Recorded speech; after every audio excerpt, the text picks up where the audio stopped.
हो गया? हाँ जी। So Bismillahirrahmanirrahim. Assalamu alaikum, my dear student. We will continue the discussion of respiratory system. So beta, till now we discussed our topic of we already discussed our topic of obstructive lung disease, restrictive lung disease, and pulmonary infection.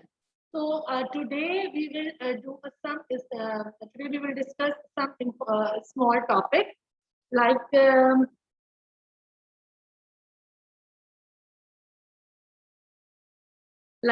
congenital anomalies. So it includes pulmonary hypoplasia. If anyone asks about the congenital diseases or congenital abnormalities seen in our lung, so it includes pulmonary hypoplasia. Pulmonary hypoplasia basically a defective development of lungs. It is a defective development of that is resulting in decreased weight, volume, and acinine for body weight and gestational age. Means according to gestational age and body weight, the size of the lung is small. Okay? The size of the lung is not accordingly to the body weight and gestational age, but it is smaller than the gestational age and the body weight. And it is a defective development of the lung. It is caused by an abnormality which compress the lung, okay, or impede the normal lung expansion in utero, like diaphragmatic hernia or oligohydramnios. So, congenital anomalies include pulmonary hypoplasia. As you can appreciate it in this picture, that this is a normal size of the lung, and as comparative to this lung is small in size. Okay. Now, the second one is the foregut cyst. The foregut cyst arises from abnormal detachment of primitive foregut and are most often located in the hilum and middle mediastinum. These cysts are classified as bronchogenic, esophageal, or enteric. Okay. So bronchogenic cyst is rarely connected to the tracheobronchial tree. Microscopically, cysts are lined by pseudostratified columnar ciliated epithelium. Okay, and the wall contains bronchial glands, smooth muscles, and cartilage. Okay, so beta congenital anomalies include pulmonary hypoplasia, foregut cyst. In foregut cyst, there are different examples like bronchogenic cyst, like enteric cyst, esophageal cyst. Among them, the bronchogenic cyst is important, and bronchogenic cyst shows a pseudostratified columnar epithelium, and the wall contains the glands, the smooth muscle, and cartilage. Clear? This is a microscopic image of bronchogenic cyst. It shows the epithelium lined by a pseudostratified epithelium, and the wall contains the gland, the cartilage, the smooth muscle. Okay. So the other condition is pulmonary sequestration. Pulmonary sequestration refers to a discrete areas of lung tissue that lack any connection to the airway system or has an abnormal blood supply arising from aorta or its branches. ठीक है, simply is that बेटा sequence pulmonary sequestration में क्या हुआ कि lung के अंदर एक एक्स्ट्रा पार्ट आ गया. It may B intra lobar, it may B extra lobar. ठीक है, and this part or this area of the lung which is extra to the normal area is not connected directly with the airway, and this area getting its blood supplied directly from the aorta. Clear?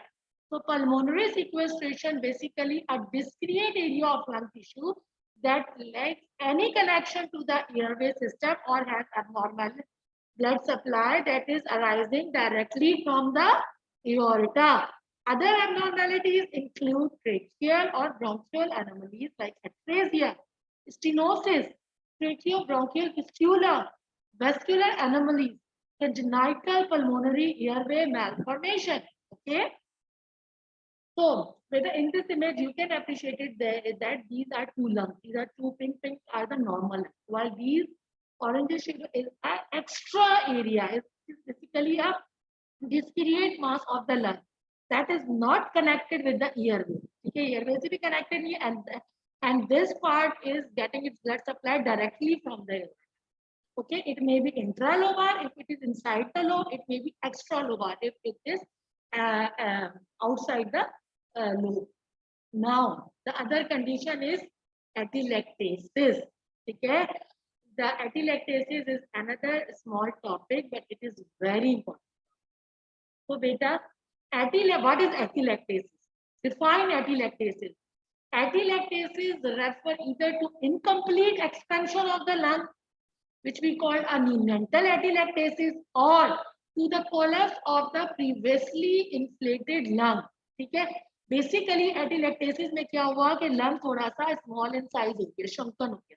ठीक है, वो क्यों हो गया? It may be due to incomplete expansion, it may be due to कि उसमें expansion ही नहीं हुई.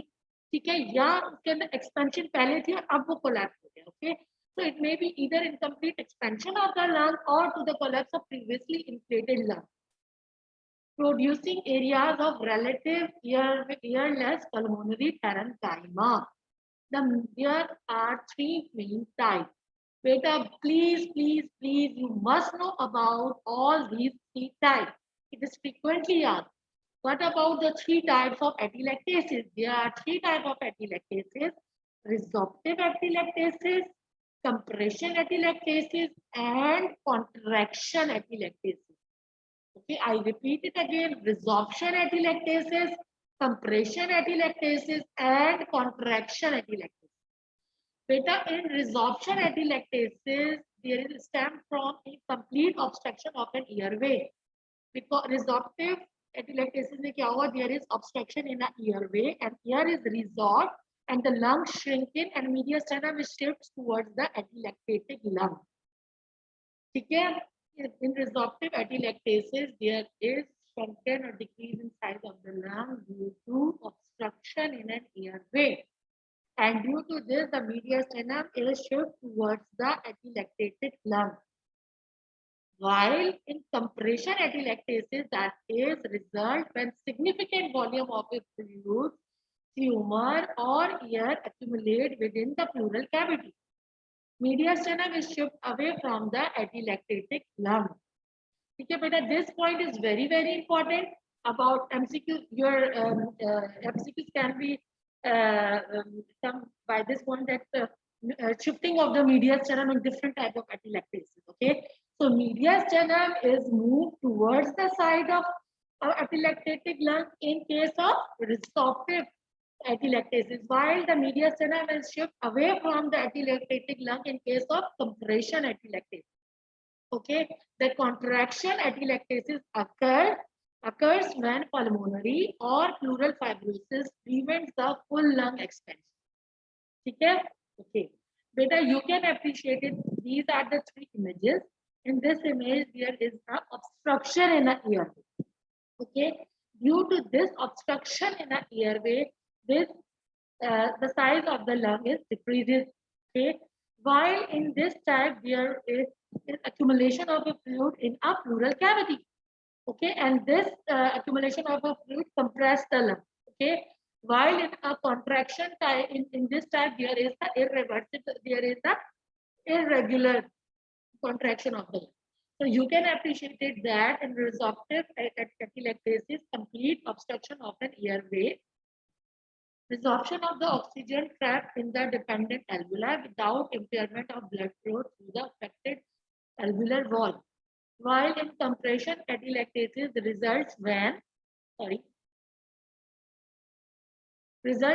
the pleural cavity is partially or completely filled by a fluid aggregate or a tumor or blood or air. Okay?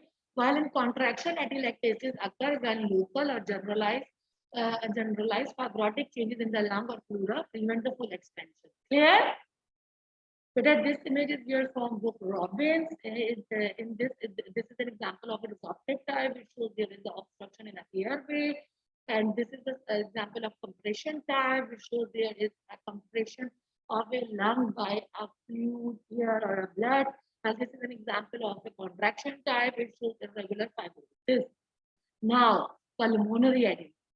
Now we are starting our new topic, that is pulmonary edema.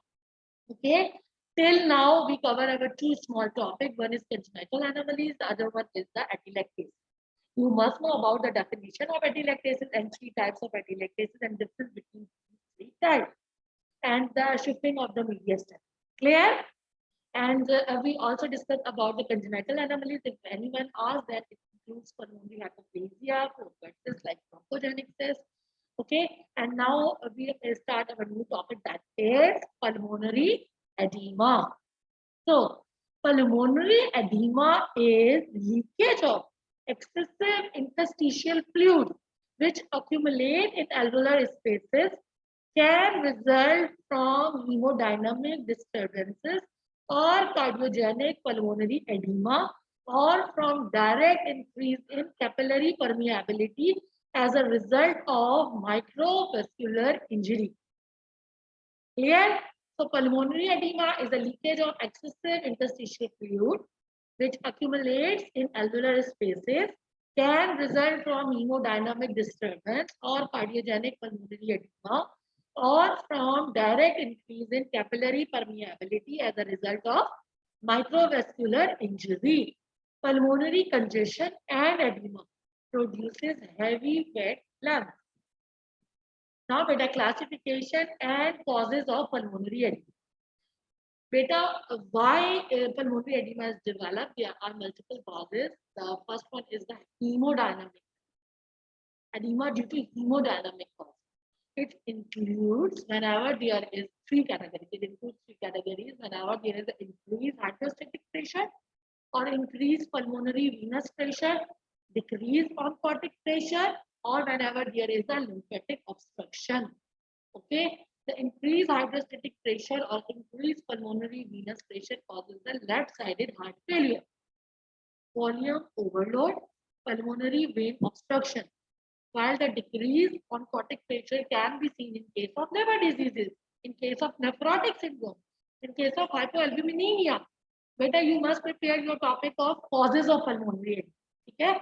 So pulmonary edema can be occur due to hemodynamic causes, and among the hemodynamic causes includes increased hydrostatic pressure, decreased oncotic pressure, or lymphatic obstruction. These all causes the increased hydrostatic pressure, and then ultimately causes the development of pulmonary edema.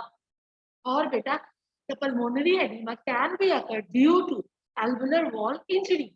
Alveolar wall के अंदर injury हो जाए और उसकी वजह से fluid निकलना शुरू कर दिया, microvascular or epithelial wall injury. Direct injury can be caused by infections, bacterial pneumonia, inhaled gases like high concentration oxygen with smoke, liquid aspiration, gastric contents, near drowning, radiation. And the indirect injuries include septicemia, blood transfusion related, burns, chemicals, shock, trauma. Edema of undetermined origin include high altitude and neurogenic causes. Now, beta, we will discuss one by one. Basically, in a hemodynamic pulmonary edema, the most common hemodynamic cause of pulmonary edema is increased hydrostatic pressure, as occur in case of left-sided congestive heart failure. Okay? Whatever the clinical setting, the pulmonary congestion and edema are characterized by heavy wet lungs.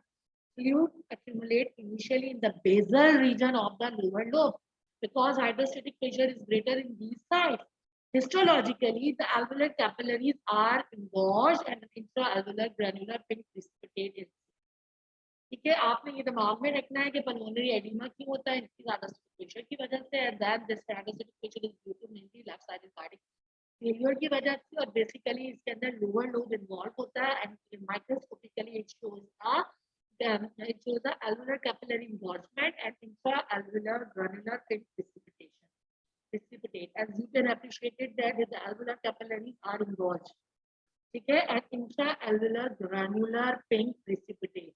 Okay, this is the microscopic image. Okay. Now the pulmonary microhemorrhages and hemosiderin-laden macrophages may be there. Okay, microscopically hemosiderin-laden macrophages, which we also said to be a heart failure cell, can be seen. In long-standing cases of pulmonary condition, such as those seen in mitral stenosis, hemosiderin-laden macrophages are abundant, and fibrosis and thickening of the alveolar wall. cause the Sugi lungs to become firm and brown. These changes not only impair normal respiratory function but also predispose to infection. Now, the edema caused by a microvascular injury. ठीक है, microvascular injury की वजह से जो oedema होता है leading to pulmonary oedema is injury to the capillaries of the alveolar septa. Here the pulmonary capillary hydrostatic pressure is usually not elevated. ठीक है, प्रेशर नॉर्मल है but due to damage of the alveolar wall leakage और जो fluid हो गया जिसकी वजह से पल्मोनरी एडिमा हो गया. Clear? Okay, this result in leakage of a fluid and protein first into the interstitial spaces and in more severe cases into the alveoli. In most form of pneumonia, the edema remains localized and is overshadowed by a manifestation of infection. Clear? When diffuse. However, alveolar edema is an important contributor to a serious and often fatal condition which we call ARDS, acute respiratory distress syndrome. Clear? So, beta, now, very important topic is acute respiratory distress syndrome, which we also said to be a diffuse alveolar damage. That diffuse alveolar damage. So basically, acute lung injury, also called a non-cardiogenic pulmonary edema. ठीक है, समझ आ रहा है? हमने कहा था कि pulmonary oedema का कॉज हाइड्रोस्टेटिक प्रेशर होता है इंक्रीज और hydrostatic pressure decrease on Kotak pressure और हेमोडायनामिक कॉज हो सकता है. ठीक है, non cardiogenic cause of pulmonary oedema is characterized by abrupt onset of significant hypoxemia and bilateral pulmonary infiltrate in the absence of cardiac failure. ठीक है, it is basically a non-cardiogenic pulmonary edema. ये जुमला याद रखना है. Non-cardiogenic pulmonary edema is a causative factor of acute lung injury, ARDS, diffuse alveolar damage. ठीक है, so acute respiratory distress syndrome is an expression of severe acute lung injury. Now, the condition associated with development of acute respiratory distress syndrome include infection and chemical injury. Among the infection, sepsis, diffuse pulmonary infection due to gastric aspiration, due to a chemical injury like heroin, acetyl salicylic acid. And there are certain direct and indirect causes of acute lung injury. Okay, and the direct causes include aspiration of gastric content, pulmonary congestion, toxic gases, drowning, and while indirect causes include major trauma, sepsis, multiple long bone fracture, hypovolemic shock. These all causes the development of acute lung injury, and these all are the non-cardiogenic causes of pulmonary edema. Clear? The pathogenesis of acute lung injury is, देखो बेटा acute lung injury में क्या हो रहा है, basically endothelium के अंदर defect हो रहा है, endothelium vessels का endothelium उसके अंदर changes आ रही है जिसकी वजह से vessels में से neutrophils बाहर निकलते हैं. The release of these neutrophils causes the activation of elastase system and then causes the activation of inflammatory process and which causes the development of acute lung injury. Clear? So, the primary lung insult is associated with cassettes of event. The cornerstone of such cassette is inflammatory cells, mainly the neutrophils. Recruitment of neutrophils and activation of macrophages leads to release of both pro-inflammatory and anti-inflammatory cytokines. The surfactant depletion. In the past, the disease was named as acute respiratory distress syndrome due to resemblance between ARDS and respiratory distress syndrome in infants, which is mainly due to surfactant deficiency. Clear? So, beta, this is a best example of pathogenesis of ARDS. Whenever we know that there are direct and indirect causes, these stimuli causes the activation of neutrophils. Okay? These stimuli causes the activation of neutrophils, and these neutrophils then causes the release the elastase. These elastase then causes the substrate hydrolysis, like it causes the extracellular matrix protein elastin, type 4 collagen, and lung surfactant surfactant protein. Okay, and the pathophysiological changes due to these all factors seen in the lung include increased lung endothelial and epithelial permeability, alveolar neutrophilic infiltration, alveolar edema and hemorrhage. ये तीन words याद रखने for the pathophysiological changes seen in ARDS के लिए. In ARDS, there is increased lung endothelial and epithelial permeability, alveolar neutrophilic infiltration, and alveolar edema and hemorrhage. There, so any stimuli causes the activation of neutrophils. These neutrophils causes the release of elastase. These elastase causes the pathophysiological changes in the lungs, and which includes increased lung endothelial and epithelial permeability, alveolar neutrophilic infiltration, alveolar edema. And hemorrhage.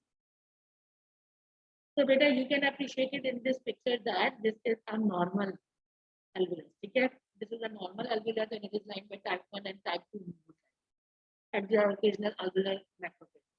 While due to some injurious stimuli causes the damage of type 1, causes the damage of bronchial epithelial cells along with necrotic type 1 cells, and it causes it causes damage in the endothelium, which causes the release of neutrophils. Neutrophils then causes the release of different types of elastase like proteases, and these proteases then act for the pathogenesis of those cells. The degree to which surfactant dysfunction contribute to the pathogenesis of ARDS is currently unknown. However, the function of lung surfactant can be altered in ARDS by damage of type 2 alveolar cells lead to decreased surfactant synthesis and recirculation of surfactant. Accumulation of protein-rich edema contaminates surfactant and reduce its functional capacity. Clear? So, beta, ARDS is a clinical syndrome of progressive respiratory insufficiency that is caused by diffuse alveolar damage in the setting of sepsis, severe trauma, and diffuse pulmonary infection. Damage to endothelium and alveolar epithelial cells with inflammation are the key initiating events and the basis of lung damage. The characteristic histological picture is of hyaline membrane lining the alveolar wall, edema, scattered neutrophils, and macrophages and epithelial necrosis are also present. So this is a microscopic image and it shows a alveolar lining aligned by this. This arrow shows a pinkish line. Okay? This is the hyaline membrane. This is basically a hyaline membrane and this is the fibrinopurulent material. Okay? Due to these fibrinopurulent material, there is formation of a pinkish membrane which is called the hyaline membrane. Clear? So, till now, beta, we are able to know about the congenital anomalies of lung. It includes pulmonary hyperplasia, foregut cyst, and sequestration. So among the pulmonary hyperplasia, you must know that in pulmonary hyperplasia, there is decrease in the size of the lung as compared to gestational age. Okay? While in foregut cyst, mainly the bronchogenic cyst, the cyst is lined by pseudostratified epithelium and the wall contains smooth muscle glands. Okay?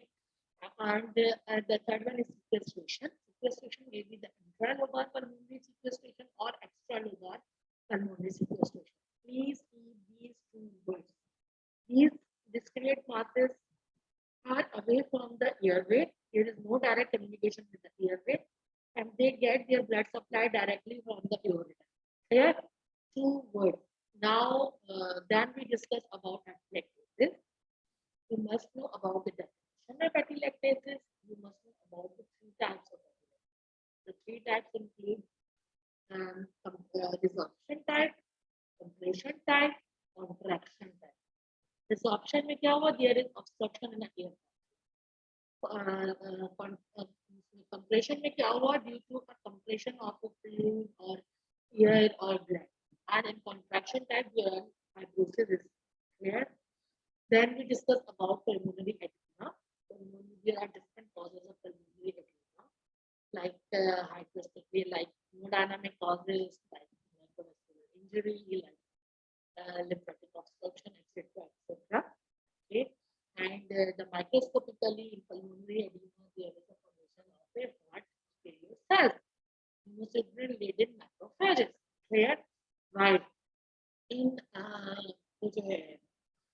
while ARDS, which we call acute respiratory distress syndrome, basically a severe form of acute lung injury, and it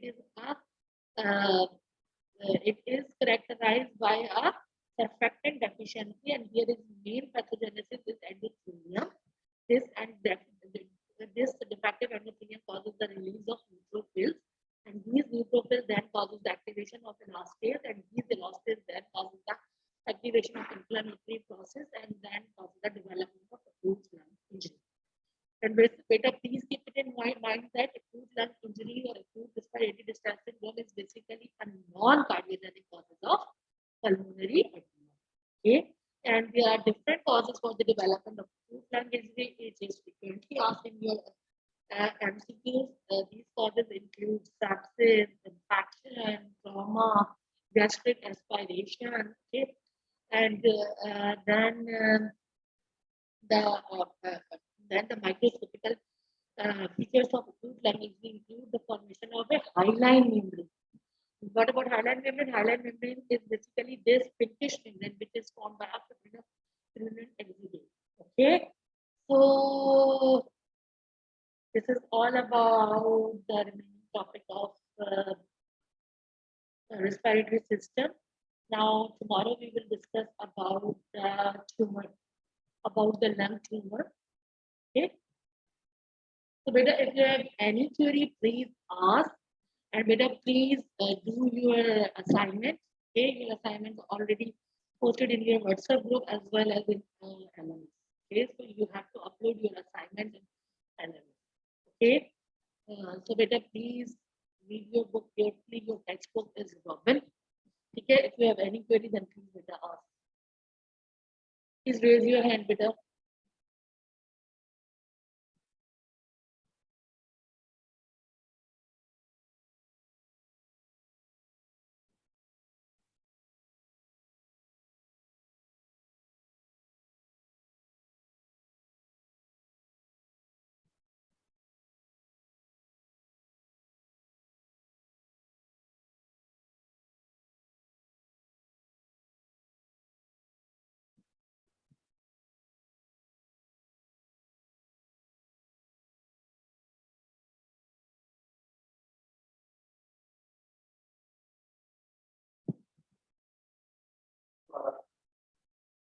आज हमारे बंदे short हैं और काम बहुत ज्यादा।